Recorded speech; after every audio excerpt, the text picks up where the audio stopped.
In a world obsessed with conformity, neurodivergent individuals are often told their differences limit their potential. But artist and entrepreneur Josh Almeida considers his dyslexia his superpower. If I chose it all again, and I could choose life with dyslexia or life without it, I would absolutely choose it with it.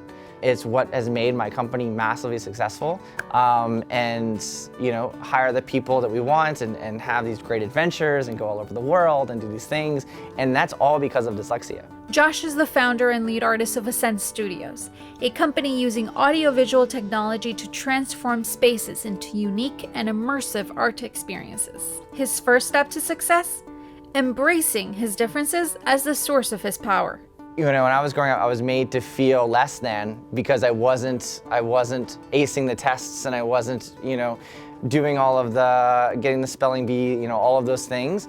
And then I started to notice that I was, really good at the creative portions, and I was really good at the visual stuff where other people weren't. And I think that it was kind of then trying to figure out and see, oh, my mind works a little differently, and it's actually really cool. And so it really becomes kind of a mental shift to really think of it in a way of an advantage.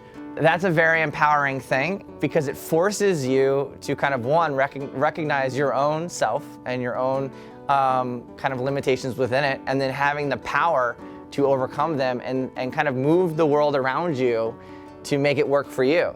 And people respond to that power. It's a journey that you go through, but I think at the end it makes you a more independent person. It makes you a more powerful person. Harnessing his strengths not only empowered him, but it also helped him build a flourishing business with a meaningful impact on the world. I like to call myself an artist as opposed to the CEO, because that's how I feel my gift and my team's gift is to the world, is to create more beauty and to create more intentional experiences. And I think because of my difference, I'm able to really hone in on those things and understand a lot of kind of the subtext of what's going on within a room or a feeling.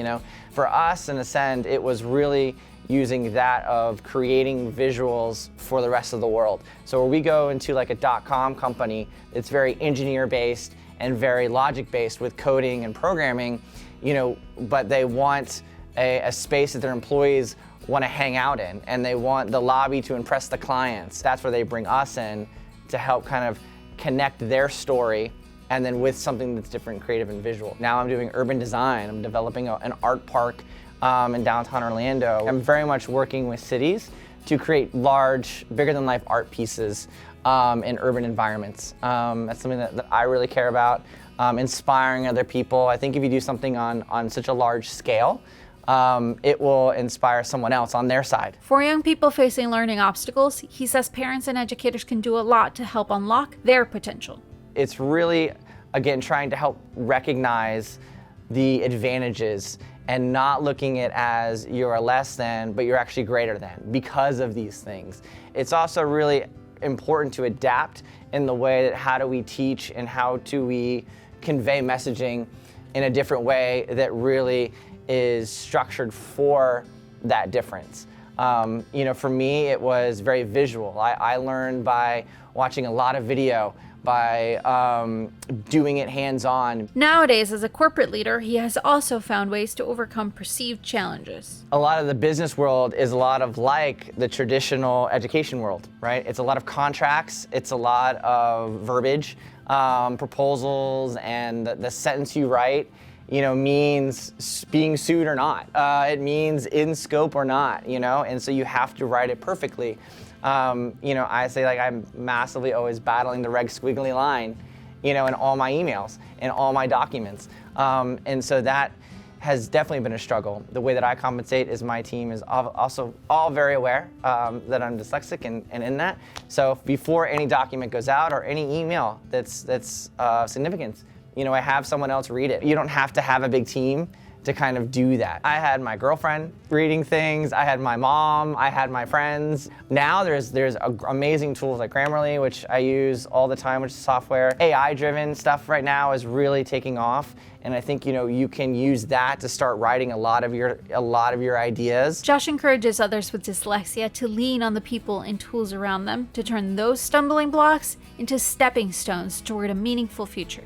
He says once you do, you'll find a world full of brilliant possibilities. I'm doing wild things that normal businesses within my world would never even thought of doing, have not even tried to attempt doing it.